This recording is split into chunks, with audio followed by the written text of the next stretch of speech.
સાંસદ મનસુખ વસાવાનો આક્ષેપ છે કે 75 લાખ માંગણીનું રેકોર્ડિંગ એમના જોડે છે. કલેક્ટર ચેતર વસાવાથી ડરી રહ્યા છે અને પોતે પ્રેસ કોન્ફરન્સ કરીને કહ્યું છે કે જો મને ન્યાય નહીં મળે તો હું ભાજપ છોડી દઈશ. શું કહેશો ચેતર? હમણાં જ છોડી દે ભાજપ. મનસુખભાઈ, ભાજપ છોડવાથી અમને કોઈને ફેર પડતો નથી. ત્યારે સાંસદ તરીકે તમે એક ધારાસભ્ય પર 75 લાખ રૂપિયા માગણી કર્યા લીધાના આક્ષેપ કરો છો. તમે કહો છો કે કલેક્ટરે અમને રજૂઆત કરી છે અને કલેક્ટર સાહેબે ગઈકાલે ખુલાસો આપ્યો કે મનસુખભાઈ ખોટું બોલે છે, પાયાવિહોણી વાતો કરે છે. ત્યારે મનસુખભાઈએ જાહેરમાં આવીને જનતાને ગેરમાર્ગે દોર્યા છે, એની માફી માંગવી જોઈએ. મનસુખભાઈ, 30 વર્ષથી એક શાસન તમારું છે, એક હતું શાસન તમારું છે, અધિકારીઓ તમારા છે, પોલીસ તમારું છે. તમારા પર એવા પુરાવા હોય તો તમે જાહેર કરો, જનતાને જણાવો. આવી પાયાવા વિહોણી વાતો કરવાનું બંધ કરો. અગર તમે આ જ પ્રકારની તમારી એલફેલ વાતો વાણી વિલાસ કરતા રહેશો તો મજબૂરન અમારે આવનારા દિવસોમાં તમારા પર લીગલી કાર્યવાહી કરવી પડશે. મનસુખભાઈનું ચાલ ચરિત્ર અને ચહેરો ખબર પડી ગઈ છે. ત્યારે આજે ભારતીય જનતા પાર્ટીના સરકાર પર દબાણ કરે છે કે તમે આમાં કાર્યવાહી કરો, નહીં તો હું ભાજપ છોડી દઈશ. જ્યારે તમારે સ્ટેટમેન્ટ આપવાનું હતું, તમે કોઈ સરકારને પૂછ્યું હતું? ત્યારે તમે સરકારને મારા વિરોધમાં સ્ટેટમેન્ટ આપવાનું હતું, તમે ભાજપના નેતાઓને, પ્રદેશના નેતાઓને પૂછ્યું હતું?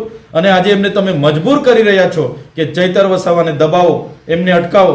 આ ચૈતર વસાવા એ સત્ય વાત કરે છે, સાચી વાત કરે છે.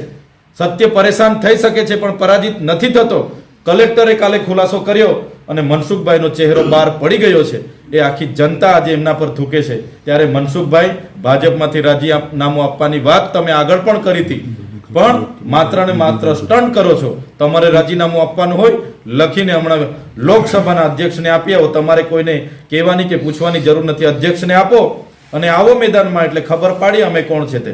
ચેતરભાઈ, તેઓ એમ પણ કહ્યું કે કલેક્ટરને ચેતર વસાવાએ દબાણ કર્યું હતું એટલે કલેક્ટરે આવું કર્યું. એ બાબતે શું કહેશો?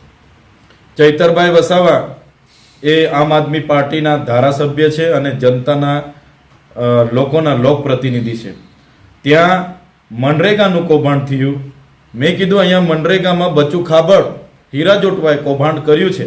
તરત મનસુખભાઈ વસાવા મારા સામે મોરચો માંડી દીધો. મેં કીધું નલસે જલમાં અહીંયા કૌભાંડ થયું છે. મનસુખ વસાવા મોરચો લઈને કલેક્ટરમાં પહોંચી ગયા. મેં કીધું બોડેલીમાં અને નર્મદામાં કાર્યપાલક ઇજનેરની બોગસ કચેરી ચાલે છે.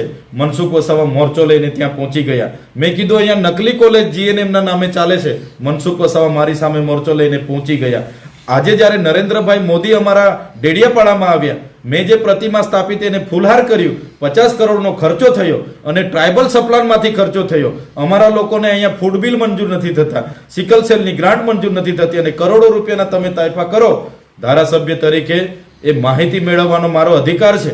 મેં માહિતી માંગી છે, એટલે માહિતી માંગી અને મેં તપાસની માંગ કરી છે. રેલો મનસુખભાઈના ઘર સુધી જવાનો છે. એટલે મનસુખભાઈ ડરેલા છે, ગભરાયેલા છે અને રાજીનામું આપવાની વાત કરે છે. સરકારને દબાવે છે, બ્લેકમેલ કરે છે, મજબૂર કરે છે. હું રાજીનામું આપીશ, હું રાજીનામું આપીશ. ભાઈ, તમે સ્ટેટમેન્ટ આપો છો ત્યારે સરકારને, તમારી પાર્ટીને પૂછો છો? તમે આ પ્રકારના પાયાવિહોણા સ્ટેટમેન્ટ આપો છો. એટલે મનસુખભાઈ માનસિક રીતે બીમાર છે. એમણે કોઈ મનોચિકિત્સકની સારવાર લેવી જોઈએ અને એમના મનમાં એવું છે કે હું કરું એ જ અહીંયા થાય, હું જ સર્વે સર્વા, હું જ પાર્ટીનો મોભી. તો એવું નથી. મનસુખભાઈ એકવાર પટ્ટો ઉતારીને મેદાનમાં આવે ને, એમને ખુરશી આપવા માટે અમારા વિસ્તારમાં કોઈ તૈયાર નથી.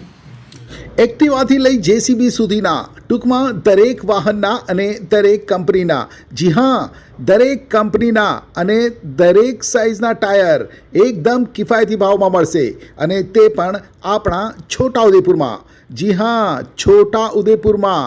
અને હા, જો તમારી પાસે રોકડા રૂપિયા ના હોય ને તો ચિંતા ના કરશો, અહીં બજાજ ફાઇનાન્સની સુવિધા પણ ઉપલબ્ધ છે. સરનામું છે apex traders, silver spoon hotel સામે, triangle complex, highway road, Chhota Udepur. Mobile number છે 7359953545. છોટાઉદેપુર સહિત રાજ્ય, દેશ અને દુનિયાના સમાચાર જોવા માટે સબસ્ક્રાઈબ કરો તીર સમાચાર અને બેલ આઇકોન જરૂર દબાવો.